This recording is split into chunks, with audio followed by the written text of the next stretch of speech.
Hello guys.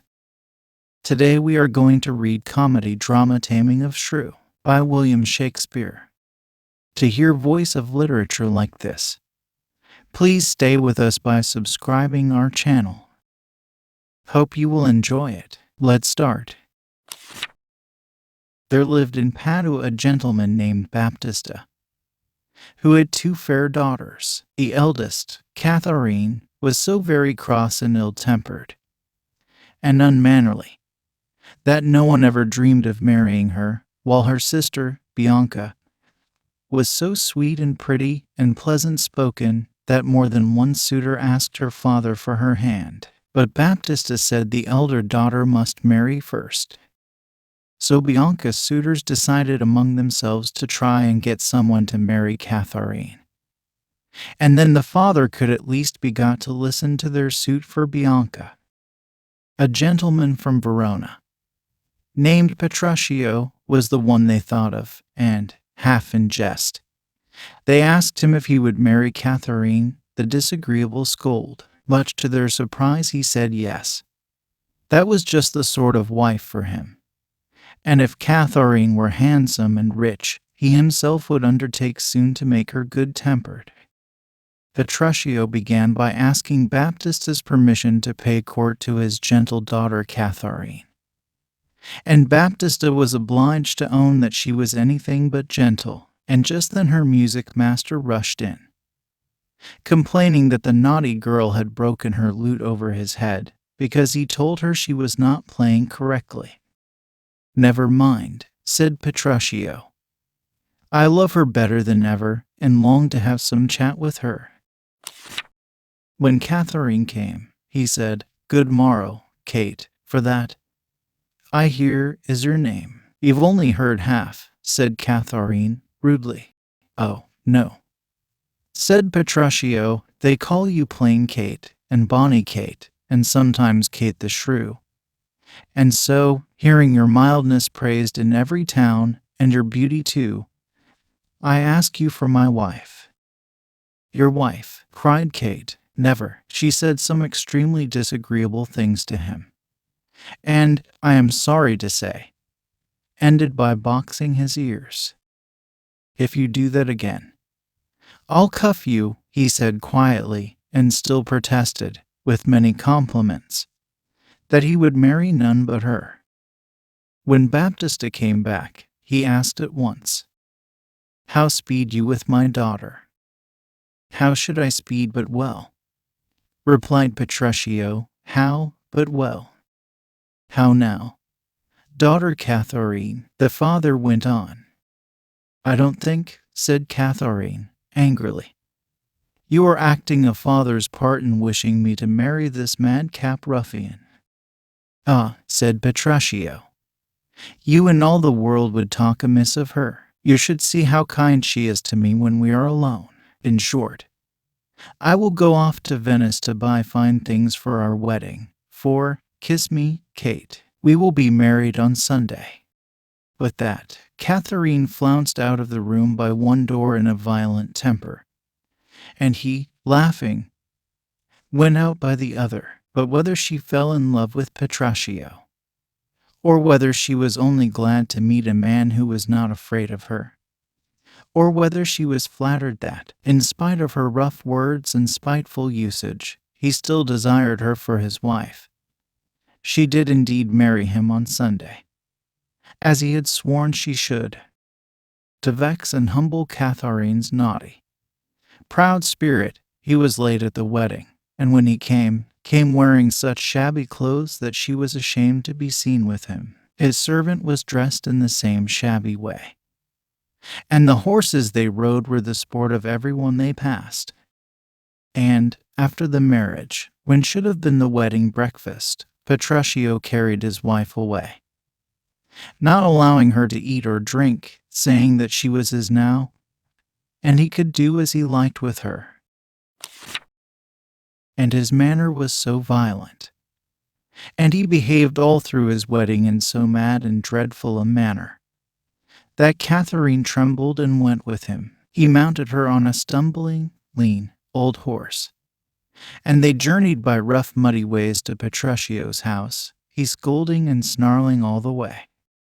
She was terribly tired when she reached her new home, but Petruchio was determined that she should neither eat nor sleep that night, for he had made up his mind to teach his bad-tempered wife a lesson she would never forget. So he welcomed her kindly to his house.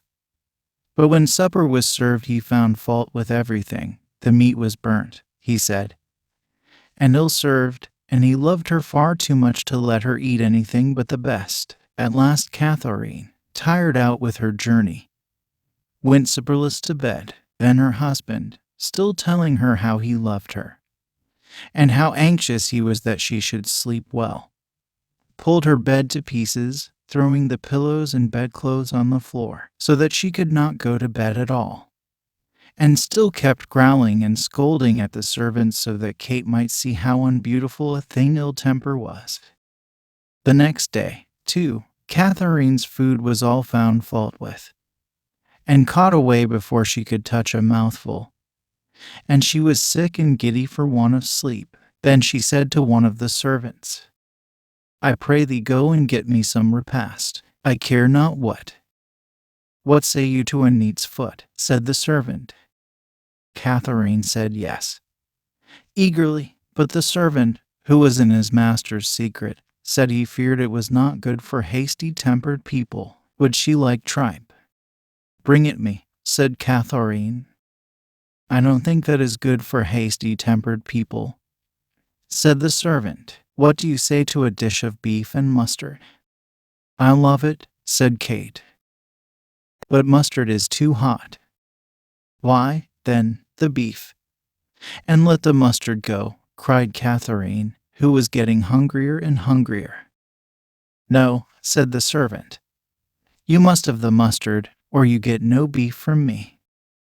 "Then," cried Catherine, losing patience, "let it be both, or one, or anything thou wilt." "Why, then," said the servant, "the mustard without the beef." Then Catherine saw he was making fun of her, and boxed his ears. Just then Petruchio brought her some food, but she had scarcely begun to satisfy her hunger before he called for the tailor to bring her new clothes, and the table was cleared, leaving her still hungry. Catherine was pleased with the pretty new dress and cap that the tailor had made for her.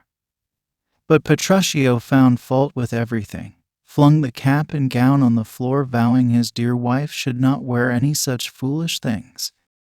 "I will have them," cried Catherine. "All gentlewomen wear such caps as these."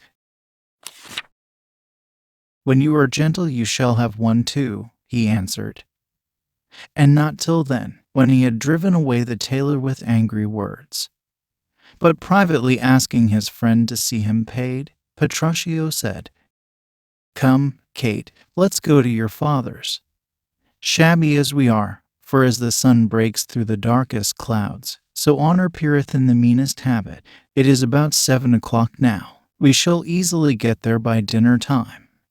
"It's nearly 2, said Kate, but civilly enough, for she had grown to see that she could not bully her husband, as she had done her father and her sister. "It's nearly 2, and it will be supper time before we get there." "It shall be 7, said Petruchio, obstinately, "before I start. Why, whatever I say or do, or think, you do nothing but contradict. I won't go today, and before I do go, it shall be what o'clock I say it is." At last they started for her father's house. "Look at the moon," said he. "It's the sun," said Catherine, and indeed it was. "I say it is the moon," contradicting again. "It shall be sun or moon, or whatever I choose, or I won't take you to your father's." Then Catherine gave in. "Once and for all, what you will have it named," she said. "It is, and so it shall be so for Catherine." And so it was, for from that moment Catherine felt that she had met her master, and never again showed her naughty tempers to him or anyone else.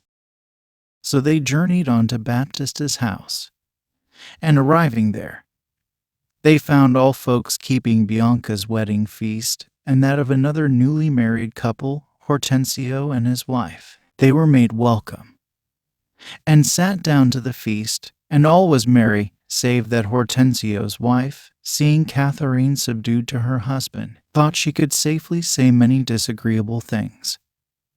That in the old days, when Catherine was free and froward, she would not have dared to say. But Catherine answered with such spirit and such moderation, that she turned the laugh against the new bride. After dinner, when the ladies had retired, Baptista joined in a laugh against Petruchio, saying, "Now in good sadness, son Petruchio, I fear you have got the veriest shrew of all." "You are wrong," said Petruchio. "Let me prove it to you. Each of us shall send a message to his wife, desiring her to come to him.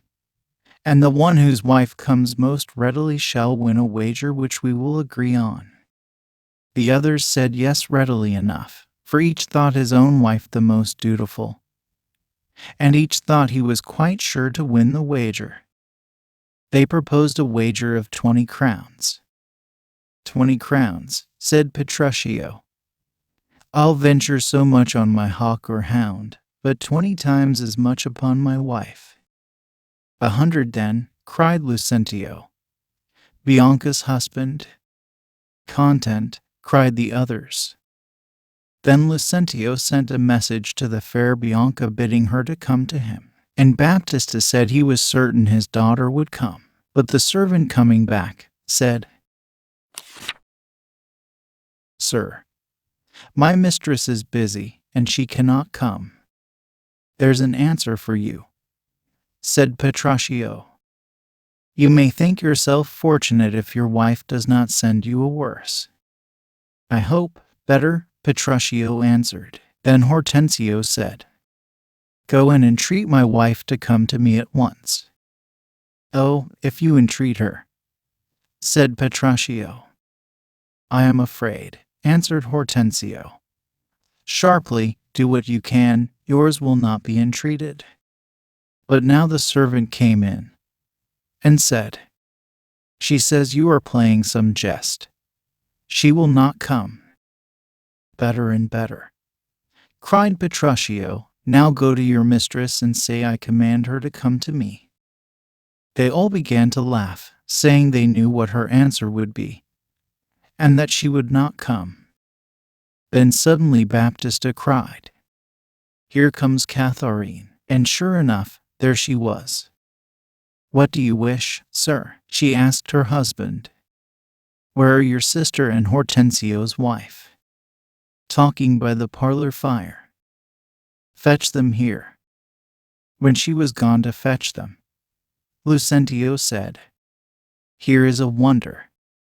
"I wonder what it means," said Hortensio. "It means peace," said Petruchio, "and love and quiet life." "Well," said Baptista, "you have won the wager, and I will add another 20,000 crowns to her dowry. Another dowry for another daughter, for she is as changed as if she were someone else." So Petruchio won his wager, and had in Catherine always a loving wife and true. And now he had broken her proud and angry spirit. He loved her well, and there was nothing ever but love between those two, and so they lived happy ever afterwards. That's all for today. Thanks for watching. If you enjoy it, please like the video and share it with your friends, and don't forget to subscribe. Goodbye.